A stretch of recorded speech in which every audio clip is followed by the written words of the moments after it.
อันนี้รถเราไปอันนี้ผมไม่เคยเห็นนะว่าเอารถขึ้นเรือเป็นยังไงนะผมก็เพิ่งเห็นฮะเพิ่งเห็นเหมือนกันนี่ครับมาม่าเป็นเรือใช่ไหมเขาแนะนำมาเนี่ยเขาบอกมาม่าครับ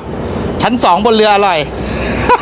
พี่คอนเฟิร์มแล้วนะคอนเฟิร์มแล้วสภาพอ๋อเป็นอย่างนี้นะเป็นอย่างนี้ผมจะหันกล้องแบบช้านิดนึงนะช้านิดนึงให้ดูกันแบบพร้อมๆกันนะฮะสภาพเหมือนไม่ใช่บนนี่เลยเนาะนี่ไงครับอ๋อมีชั้นลอยอีกอ่ะอัดจัดไปพี่เขาบอกว่าชั้น2มาม่าครับอร่อย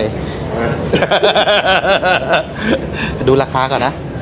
มีกาแฟนะมีกาแฟด้วยผลไม้ปั่นนะฮะโอเคมีพวกเสื้อชูชีพเนาะมีเสื้อชูชีพตรงนี้เดี๋ยวให้ดูบรรยากาศชั้น2ทั้งหมดนะแต่เดี๋ยวเราจะขึ้นมาเที่ยวเกาะช้างครับพี่เกาะช้างครับครับเดี๋ยวตามไปครับผมมีมินิมาร์ทด้วยนะกลับไทยเพิ่งกลับมาครับพี่เพิ่งกลับมาเพื่อนก็ชวนมาที่เกาะช้างเลยเพิ่งเคยมาด้วยพี่ไม่เคยมาเลยฮะเกาะช้างเอารถลงเรือเอาเรือลงรถนะฮะไปในช่องจริงๆตอนนี้กำลังทยอยคลิปลงนะแต่ลงไม่ทันนะมาเที่ยวก่อนนะเดี๋ยวเราจะลงย้อนหลังให้ทีนะอากาศเย็นไหมหรอเย็นหน่อยๆครับเย็นหน่อยๆตอนแรกผมคิดว่าจะร้อนด้วยซ้ำถ่ายรูปกันค่ะหนึ่งรูปหนุ่มๆสาวๆถ่ายรูปกันนะฮะดูตะกล้องดูท่ามันถ่าย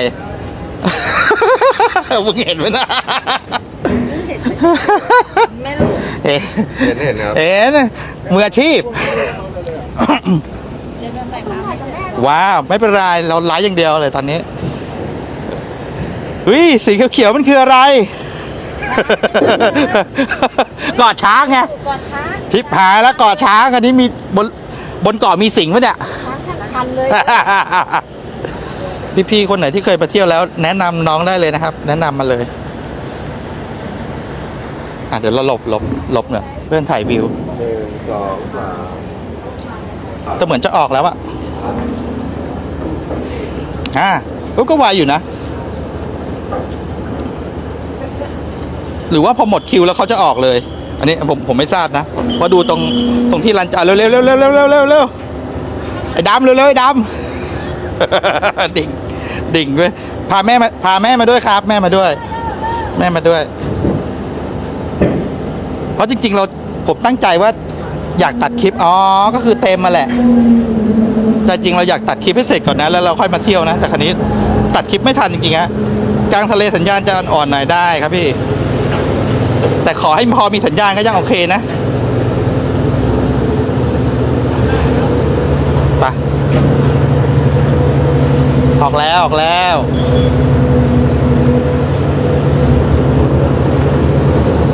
ไปท่าเรือชื่อท่าเรือคือชื่ออะไรนะอ่าวธรรมชาติชื่อท่าเรืออ่าวธรรมชาติครับพี่ ไม่รู้ไงไม่รู้ต้องเดินถามเพื่อนก่อนโทษทีนะผมเพิ่งมาครั้งแรกนะ อาศัยถามเพื่อนแล้วนะเพื่อนชวนเที่ยวก็มาเลยให้ดูวิวแล้วตอนนี้เรากำลังขึ้นเรือข้ามฟากนะเรียกว่าเรือข้ามฟากดีกว่านะเรือข้ามฟากอันนี้เป็นชั้น3นะฮะชั้น3ไอ้ที่แท่นยกเขาไม่ได้เก็บด้วยนะเรือมันเท่ดีว่ะค่ารถ120นะค่ารถ120แล้วก็ค่าคน80แต่ก็รู้สึกเหมือนไม่ถึงครึ่งชั่วโมงเลยนะนี่ดูข้างหน้านี่เหมือนใกล้จะถึงแล้วนะมันครึ่งชั่วโมงถึงแต่ดูแล้วมันก็ดูไม่ไกลนะพี่จ๋าวัฒเพนแป๊บนึงนะคือเขาให้ลงเหรอ พี่ช่วยผมด้วยว่าคือเขาให้ลงเหรอหรือไงวะทำไมหายหมดเลยเราแอบถ่ายอยู่ข้างบนแล้วกันนะ นั่นดิเขาให้ลงเหรอไม่รู้อะเขาให้ขึ้นรถเหรอไม่เป็นไรเดี๋ยวเรานี่ฮะไม่รู้นะเราก็ไม่รู้ระบบที่นี่นะพี่นะกลับมาเหวอเลยงูแต่ตั้งค่าสติกเกอร์นะกลับมาเหวอเลยเขาก็พยายามทยอยขึ้นรถกันนะฮะแต่เราจะถ่ายจากด้านบนนะนี่นะแต่ละคนก็ขึ้นรถนะฮะกี่องศาฮะตอนนี้ผมเดาก็น่าจะ20กว่าพี่20กว่า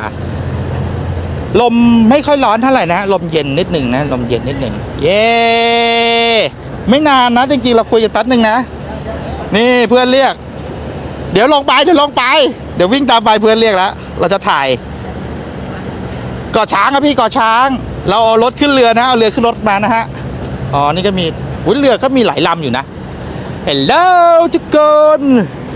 น้องกลับมาพาเที่ยวแล้วนะจ๊ะ Energy เต็ม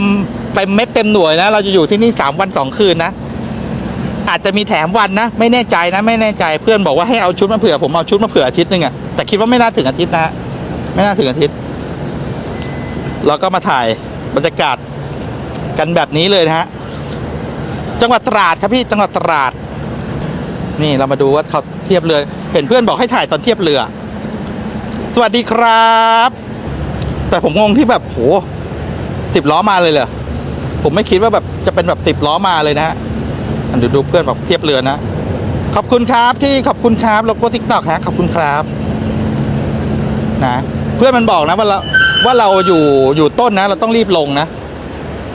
แต่เราก็ไม่รีบนะเรามาเรื่อยๆเดี๋ยวขอเอาป้ายหน่อยติดป้ายนะเฟอร์รี่นะเฟอร์รี่เกาะช้าง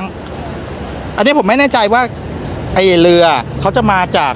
เขาเรียกว่าอะไรอ่ะถ้าเรามาจากขึ้นอีกที่อ่ะมันจะมาลงที่นี่ด้วยกันไหมพี่อยากไปจังเลยค่ะคิดถึงทะเลมาเลยครับพี่ถ้ามีโอกาสมานะเอารถไปเสียค่าเท่าไหร่ครับ120ครับผม120 บาทครับค่ารถเฉพาะรถนะ120 บาทค่าคนละ80 บาทนะฮะแยกกันมีขึ้น2 ที่ครับอ๋อขอบคุณข้อมูลครับมีขึ้น2 ที่เนาะผมเพิ่งมาครั้งแรกนะพี่ๆแนะนำผมได้เลยนะนี่เขาเนี่ยโอ้โหดูรถเอาเรื่องอ่ะอุ้ยเบียดพี่คันใหญ่รอก่อนไหม เดี๋ยวเพื่อนมันก็ต้องรอเรานะ เพราะจริงๆนี่บนถ้าเรือถ้าใครข้ามมันโอเคผมเข้าใจแล้วผมนึกว่าเป็นแบบท่าเรือเขาเรียกอะไรเหมือนส่วนกลางไม่ใช่เนาะนี่รถเราออกเลยเดี๋ยวมันต้องรอเรานะผมขอดูไอ้10 ล้อออกแป๊บนึงไปเดี๋ยวเราลงไปข้างล่างดีกว่าเดี๋ยวเพื่อนรอนานเย้เวลคัมทูเกาะช้างอ่าวธรรมชาติใหญ่สุดอ่าวนี้ใช่ไหมครับพี่โอเคอันนี้คือผมหันมาอีกทีนะคนหายหมดเลยไปเราเดี๋ยวขอปรับเป็นแบบนี้หน่อยอาจจะเวียนหัวแป๊บนึงนะผมขอลงก่อนอาจจะไม่ได้ดูบนเรือแล้วนะว่ามีอะไรบ้างนะรถคันนี้สะใจนะคันนี้เกาะช้างมันต้องอย่างนี้นะใช่ป่ะเกาะช้างต้องที่นี่สิงมีสิงป่ะมีนะนี่คอนเฟิร์มนะไม่ใช่มีแต่ช้างนะมีสิงเรานึกว่าแบบเกาะช้างมีแต่ช้างนะดูเพื่อนเรียกแล้ว Welcome to เกาะช้าง